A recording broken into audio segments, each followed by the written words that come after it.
राज्याचे क्रीडा मंत्री माणिकराव कोकाटे यांच्या विरोधात नाशिक जिल्हा न्यायालयानं अटक वॉरंट जारी केले।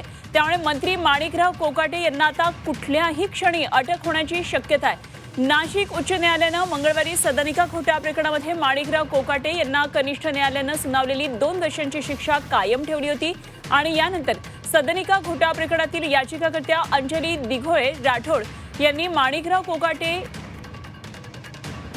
कोकाटे यांच्या विरोधात अटक वॉरंट जारी करण्यासाठी नाशिक जिल्हा न्यायालयात अर्ज दाखल केला होता। त्यांच्या भावाला सुद्धा अटक करावी यासाठी अर्ज दाखल केला होता। या अर्जावर आज युक्तिवाद झाला आणि यावेळी कोकाटे रुग्णालयात असल्याचा दावा त्यांच्या वकिलांनी कोर्टात केला। मात्र कोर्टानं हा दावा फेटाळत माणिकराव कोकाटे यांच्या विरोधात अटक वॉरंट जारी केलेले आहे। हा राष्ट्रवादी काँग्रेस पक्षासाठी मोठा धक्का मानला जातोय।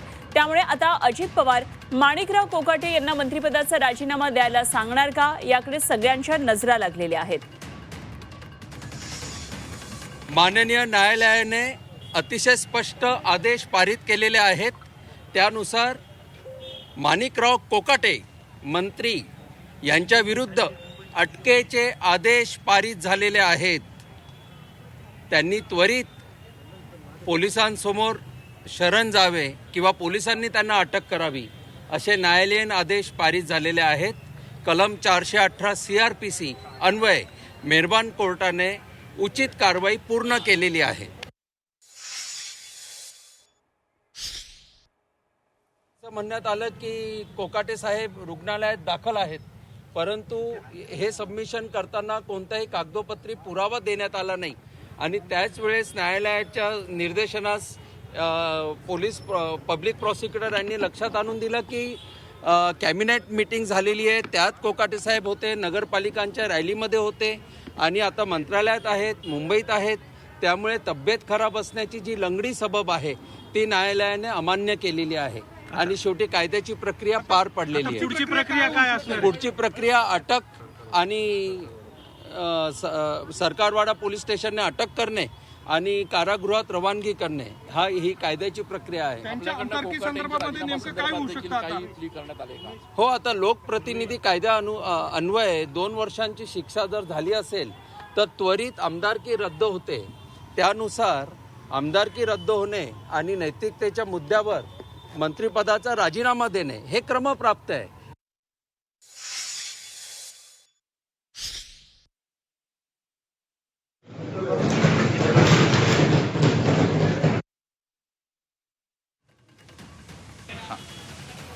क्रीडा मंत्री माणिकराव कोकाटे यांना अखेर अटक वॉरंट जारी झालेला आहे। त्यांना 2 वर्षाची शिक्षा सुनावण्यात आली होती आणि त्यामुळे आता पोलीस त्यांना अटक करण्यासाठी पळापळ करावी लागणार आहे पोलिसांना। आपल्यासोबत तक्रारकर्त्या अंजली दिघोळे आहेत, ज्या तुकाराम दिघोळे हे तक्रारदार होते, त्यांच्या या कन्या आहेत, त्यांच्याकडून जाणून घेऊया। मॅडम, हे नेमकं हे काय प्रकरण होतं आणि कशा पद्धतीनं हे केस चाललेली आहे? 30 वर्षांपूर्वी ॲक्च्युली 35 वर्षापूर्वी यांनी आर्थिक दुर्बल गटामध्ये ॲप्लिकेशन करून ज्या मुख्यमंत्री कोट्यातल्या 10% सदनिका असतात त्यातल्या सदनिकेची मागणी केली होती। त्यानंतर कालांतराने त्यांना सदनिका अलॉट देखील झाली। त्यामध्ये लक्षात आलं की आर्थिक दुर्बल नसताना देखील त्यांनी आर्थिक दुर्बल घटकामधल्या ज्या सदनिका आहेत त्या घेण्याचा प्रयत्न केला होता।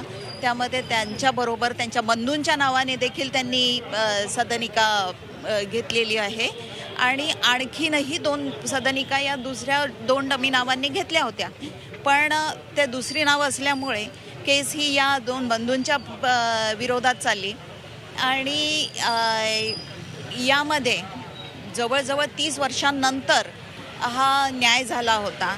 त्यामध्ये कनिष्ठ कोर्टाने जेव्हा ऑर्डर केली त्याला त्यांनी सत्र न्यायालयामध्ये आव्हान केलं होतं आणि काल त्यावर सत्र न्यायालयाने देखील तो निर्णय कायम केला आणि आज त्या अनुषंगाने जे कनिष्ठ न्यायालय आहे त्यांनी आज वॉरंट पास केलेला आहे। असंही मी ऐकलं आहे की जे 2 वेगळ्या नावांनी त्यांनी सदनिका घेतली होती त्या सगळ्या 4ही एकत्र केल्या आणि त्याचा वापर हो, त्या 4ही सदनिका त्यांनी एकत्र करून त्याचा उपभोग ते घेत होते, आजही ते घेत आहेत आणि दुर्दैवाने कालच्या सत्र न्यायालयाच्या निकालामध्ये त्यांनी त्या सदनिका त्यांना रिटेन करण्याची परवानगी दिलेली आहे।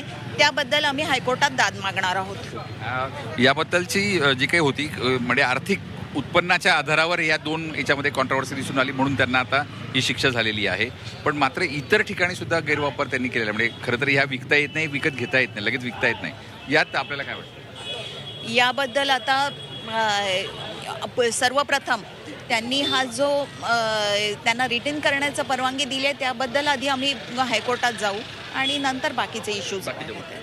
एकूणच आता माणिकराव कोकाटे हे चांगलेच अडचणीत सापडलेले आहेत. अटकेच्या वॉरंटनंतर त्यांचं मंत्रिपद सुद्धा जाऊ शकतं.